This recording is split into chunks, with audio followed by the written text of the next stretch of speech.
বুদ্ধ একজন মহান বিজ্ঞানী।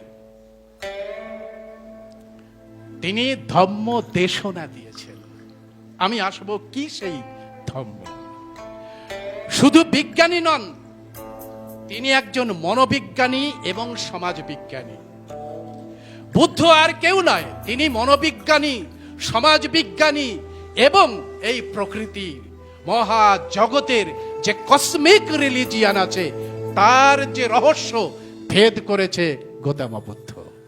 যার জন্যে আইনস্টাইন বলেছিলেন, পৃথিবীতে সমস্ত এই যে প্রাতিষ্ঠানিক ধর্ম যদি একদিন চুলোয় চলে যায় তবু বুদ্ধিজম থেকে যাবে, কারণ বুদ্ধিজম হচ্ছে কসমিক রিলিজিয়ানের অংশ। আজকে এই নতুন তথ্য আপনাদের সামনে তুলে ধরছি। বুদ্ধ যে পঞ্চ নিয়ম, প্রকৃতির মধ্যে রয়েছে পঞ্চ নিয়ম। আমরা পঞ্চশীল জানি, কিন্তু পঞ্চ নিয়ম কি?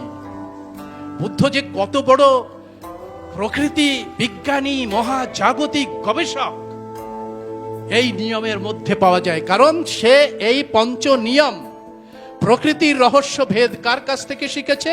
আলাড়া কলমের কাছ থেকে শিখেছে এবং কপিলের কাছ থেকে শিখেছে। কপিলের যে সাংখ্য দর্শন, সেই সাংখ্য দর্শনের মধ্যে যে হেতুবাদ, হেতুবাদ মানে কি? কজ এফেক্ট রিলেশনশিপ, যার থেকে আইনস্টাইনের তথ্য এসেছে।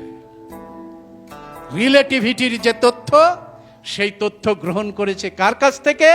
গ্রহণ করেছে কপিলের কাছ থেকে, গৌতম বুদ্ধের কাছ থেকে। থিওরি অফ রিলেটিভিটি, যে একটা কিছু দেখছেন সেটা দেখার মধ্যে কি রয়েছে? একটা বিমূর্ত ভাব রয়েছে, একটা মূর্ত ভাব রয়েছে। বিমূর্ত অবস্থায় কখন থাকে? যখন দ্বন্দ্বহীন অবস্থায় থাকে তখন বিমূর্ত থাকে, কিন্তু দ্বন্দ্ব যখন শুরু হয় তখন মূর্ত হয়ে ওঠার চেষ্টা হয়। দ্বন্দ্ব নিষ্পত্তি হলে আমরা একটা মূর্তি দেখতে পাই, একটা রাষ্ট্র দেখতে পাই। একটা ফুল থেকে দ্বন্দ্ব শুরু হয়েছে, অলি মিলনের পরেই দ্বন্দ্ব শুরু হয়ে গেছে। তারপরে এসছে ফুল, তারপরে এসছে ফল, সেটা পরিপক্কতা লাভ করেছে। প্রত্যেকটাতেই রয়েছে দ্বন্দ্ব, এবং সেই দ্বন্দ্বের কারণে গৌতম বুদ্ধের পঞ্চ নিয়মের প্রথম নিয়ম হচ্ছে পরিবর্তনা, চেঞ্জ। যেটা আমাদের কমিউনিস্ট বন্ধুরা নিয়েছে, কার্ল মার্কস বলেছে, পয়েন্ট ইজ টু চেঞ্জিং। নির্দিষ্ট পয়েন্ট বারবার চেঞ্জ হয়ে যাচ্ছে। 2 নাম্বার, প্রকৃতির মধ্যে রয়েছে ডাইভার্সিটি। গৌতম বুদ্ধ বলছে পঞ্চ নিয়মের মধ্যে রয়েছে এগুলো। আমরা গৌতম বুদ্ধের এই কটা জানি, কিন্তু তার লোটাস সূত্র জানি না। তার পঞ্চ নিয়ম, প্রকৃতির যে ডায়ালেকটিক্স, সেই ডায়ালেকটিক্সটা জানি না। থেরাবাদী সাহিত্যিকরা, থেরাবাদ লিখেছে আমার বোনেরা, আমার পূর্বকালের মায়েরা, তারা দেখেছে গৌতম বুদ্ধ কিভাবে চলে। তারা সবসময় গৌতম বুদ্ধকে যত্ন করতেন, জন্য তারা দেখেছে যে গৌতম বুদ্ধ ডাইভার্সিটির কথা বলছে। ভাবতে পারছেন? তুমি একক সত্তা নও, তুমি বিশাল এক সত্তার মধ্যে ক্ষুদ্রতম একটি কণা। সুতরাং প্রকৃতির মধ্যে রয়েছে ডাইভার্সিটি, তুমি তারই একটা অংশ। আকাশ ভরা সূর্য তারা, বিশ্ব ভরা প্রাণ, তারই মাঝখানে আমি পেয়েছি মোর স্থান। বিস্ময়ে বিস্ময়ে তাই জাগে জাগে আমার প্রাণ। ঘাসে ঘাসে পা ফেলেছি বনের পথে যেতে, ফুলের গন্ধে চমক লেগে উঠেছে মন মৃতে, ছড়িয়ে আছে আনন্দ। দেখলেন গৌতম বুদ্ধকে কিভাবে তার কসমিক রিলিজিয়ানের বিষয়টা রবীন্দ্রনাথ কার সঙ্গে এটা মানে পেয়েছে? আইনস্টাইনের সঙ্গে রবীন্দ্রনাথ যখন মিলিত হয়েছে, রবীন্দ্রনাথকে আইনস্টাইন বুঝিয়ে দিয়েছে তোমার দেশেই আছে মহাবিজ্ঞানী, যে মহাবিজ্ঞানীর যে থিওরি পঞ্চ নিয়ম, সেই পঞ্চ নিয়মের ডাইলেক্টস থেকে আমি থিওরি অফ রিলেটিভিটি নিয়েছি। রবীন্দ্রনাথ এবং মহান বিজ্ঞানী আইনস্টাইনের সাক্ষাৎকার। তিনি বলেছেন এই পঞ্চ নিয়মের মধ্যে যে শুধু মানুষের একটি মন নেই, এই পুরো মহাজাগতিক যে জায়গাটা সেখানেও মন আছে, সেখানে একটা মাইন্ড আছে, যার জন্য সেটা এক্সপ্লোশন ঘটে, যার জন্য সেটা সুপারনোভাতে পরিণত হয়, যার জন্য সেটা ব্ল্যাক হোল হয়। তারপরে ব্ল্যাক হোলের মধ্যে দিয়ে যখন সে সুপারনোভাতে পরিষ্কার আসে, তখন অণু পরমাণু যেগুলো দেখা যাচ্ছে না, তার মধ্যে থেকেও একটা বিস্ফোরণ হয়ে আবার নবতর সৃষ্টির সন্ধানে এই মহাজাগতিক যে মন, সেই মনটা একটা সৃষ্টির আনন্দে মেতে ওঠে। গৌতম বুদ্ধ এটাকে আবিষ্কার করলেন। এই মহাজাগতিক যে বিশ্বের যে মন, এবং তার সঙ্গে আমিও যে অংশগ্রহণ করছি, আমিও যে তার অংশী, সেটাকে তিনি বললেন এটা হচ্ছে মাইন্ড, অরিজিন অফ মাইন্ড। ভাবছেন অরিজিন অফ মাইন্ড।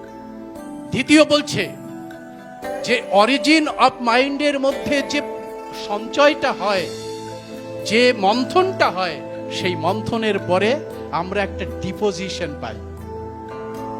যে ডিপোজিশনটা হচ্ছে আমাদের সম্পদ, প্রজ্ঞা, আমাদের সম্পদ।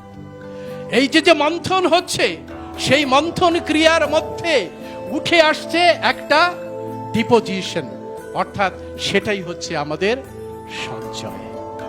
গৌতম বুদ্ধ ভাবতে পারছেন কসমিক রিলেটিভিটি এবং তার ডাইলেক্টসের মধ্যে রয়েছে যে তিনি সঞ্চয় পাচ্ছেন, যে এই সঞ্চয়ের মধ্যে দিয়ে আমাদের যে বিবর্তন, আমাদের যে সভ্যতা, সেটাকে দেখা যাচ্ছে।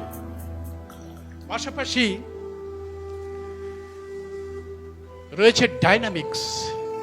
দেখুন গৌতম বুদ্ধ ওই সময়ে, ভাবুন তো, যখন বিজ্ঞান বলতে এই ল্যাবরেটরির বিজ্ঞান বলে, সেই সময় ডাইনামিক্সের কথা বলছে গৌতম বুদ্ধ। ডাইনামিক্স থেকেই এসেছে ডাইলেকটিক্স, অর্থাৎ দ্বন্দ্বমূলক বস্তুবাদটা এসেছে এই ডাইনামিক্স অফ লাইফের মধ্যে দিয়ে। এত বড় একটা গবেষককে আমরা ছোট্ট একটা ধর্মের প্রতিষ্ঠাতা হিসেবে তাকে দাগিয়ে দেওয়া হয়েছে, ধর্মের প্রতিষ্ঠাতা।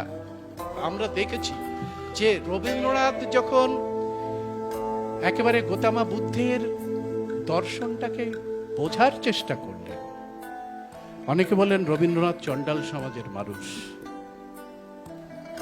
কারণ নোবেল পাওয়ার পরে সে প্রথম ঢাকা ইউনিভার্সিটিতে গেছিল এবং চণ্ডাল সমাজের কাছে গিয়ে মিটিং করেছিল। এই তথ্য উঠে আসছে, আমি ওই দিকে যাচ্ছি না। গৌতম বুদ্ধ যেটা বললেন যে এই ডাইলেকটিক্সের মধ্যেই রয়েছে এই যে আর্য সত্য। দেখুন আমরা প্রমাণ করেছি যে 1464 সালের আগে ব্রাহ্মণদের একটা পাতাও নেই। যে যাযাবর জাতি কিছুই জানে না, আমি আগের বছরই দেখিয়ে দিয়েছি সেই পাতা দুটো, যে দেখুন ইউনেস্কোতে জমা পড়েছে, ইউনেস্কোতে ডিক্লারেশন দিয়েছে যে এই বেদের দুটো পাতা, তাও গোজামিল, যদি ওর কার্বন ডেটিং করে তাহলে পাওয়া যাবে যে যখন কাগজ তৈরি হচ্ছে, রুল টানা কাগজের উপরে বেদের পাতা দেখাচ্ছে। তো আমাদের কাছে চোখে ধরা পড়ে গেছে, এটা কি ইউনেস্কোর কাছে ধরা পড়েনি? অর্থাৎ কাগজ কল তৈরি হওয়ার আগে ওদের কোনো ধরনের কিচ্ছু নেই। সারা পৃথিবীর লাইব্রেরি তন্ন তন্ন করে খুঁজবেন, আর্কিওলজিক্যাল ডকুমেন্টগুলো, এভিডেন্সগুলো যেগুলো উঠে আসছে তন্ন তন্ন করে খুঁজবেন। আমরা নিজে ভান্ডারকর লিপি সংগ্রহশালায় গিয়ে তার যে 300 খানা এরকম লিপি আছে, সেই লিপি ছানবিন করে এই তথ্যে এসেছি যে মুসলিম আমলেই বেদ গড়ে উঠেছে। কারণ এই বেদের ধারণা ওদের ধারণা নেই নেই পরিষ্কার বেদ একটি জুমলা। বেদকে চালিয়ে দিয়ে ওরা মনে করছে যে এই বেদের যুগটা ওই হরপ্পা মহেঞ্জোদড়োর প্রতিষ্ঠিত করতে পারলে আমি সনাতন হয়ে যাব। এই চালাকি করে ওরা বেদের কালটা হরপ্পা মহেঞ্জোদড়োর পরে প্রতিষ্ঠিত করতে চাইছে। তো গৌতম বুদ্ধ যেটা বললেন যে এই যে আমাদের মানুষ ডাইনামিক্সে এসে বললেন যে জগতে চারটে সত্য আছে, পরম সত্য, যে দুঃখটা আছে। কারণ দুঃখ না হলে ওই কল্যাণী কবিতা লিখতে পারবে না, শরদিন্দু কবিতা লিখতে পারবে না। দুঃখ যদি না আসে তাহলে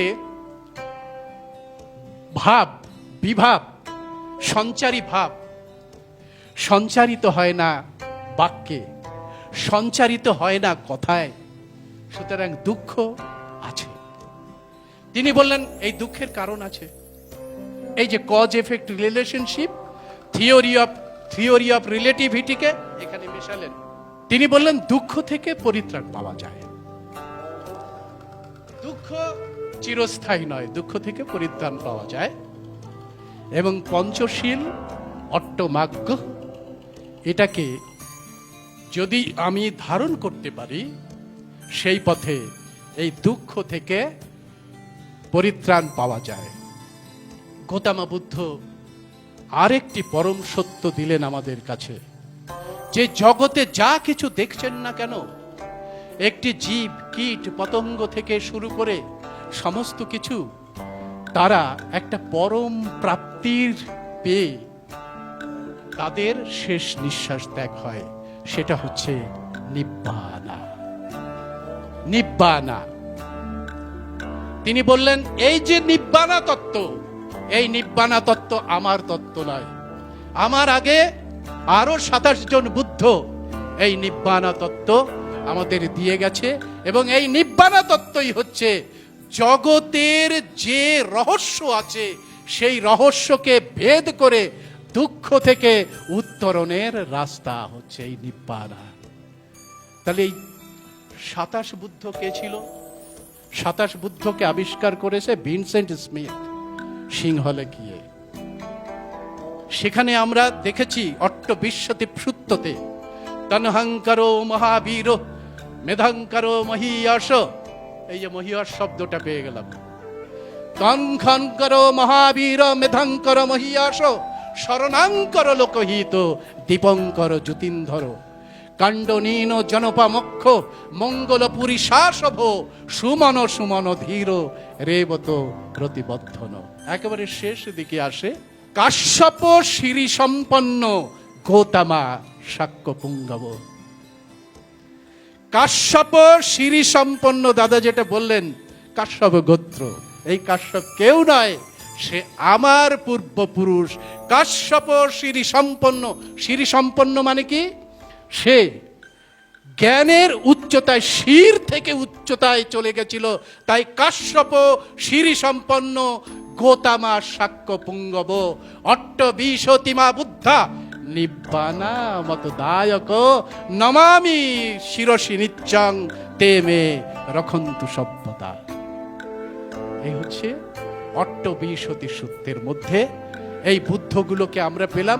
ভিনসেন্ট স্মিথ যদি, এত বড় একজন অ্যানথ্রোপোলজিস্ট, এত বড় একজন ভাষাবিদ যদি এটা না ধরিয়ে দিতেন, তাহলে আমরা এই সত্যে আসতে পারতাম না। তো সম্রাট অশোক যেটা করলেন, তিনি ভাবলেন বুদ্ধই সঠিক পথ। কারণ সেটা তো ধর্ম নয়, সেটা একটা জীবনশৈলী। সেটা একটা জীবনশৈলী। এই পৃথিবী, এই যে কসমিক যে জগৎ আছে, তার মধ্যে আনন্দ পেতে যে কাজ আমাকে করতে হয়, সেই কাজ করাটাই হচ্ছে ধম্মা, অর্থাৎ ধার ইতি ধম্মা। গৌতম বুদ্ধ নিজেই বললেন ধার ইতি ধম্মা। এবং এই ধম্মা প্রাতিষ্ঠানিক ধর্ম নয়। এই ধর্মা যে আউটওয়ার্ড সেরিমোনিয়াল আছে, আচার বিচারের মধ্যে দিয়ে এই 3 বেলা স্নান করে, সে কি বৈরাগী? স্নান করে পান খৌরি, সে তো বৈরাগী। এই আউটওয়ার্ড সেরিমোনিয়াল নয়।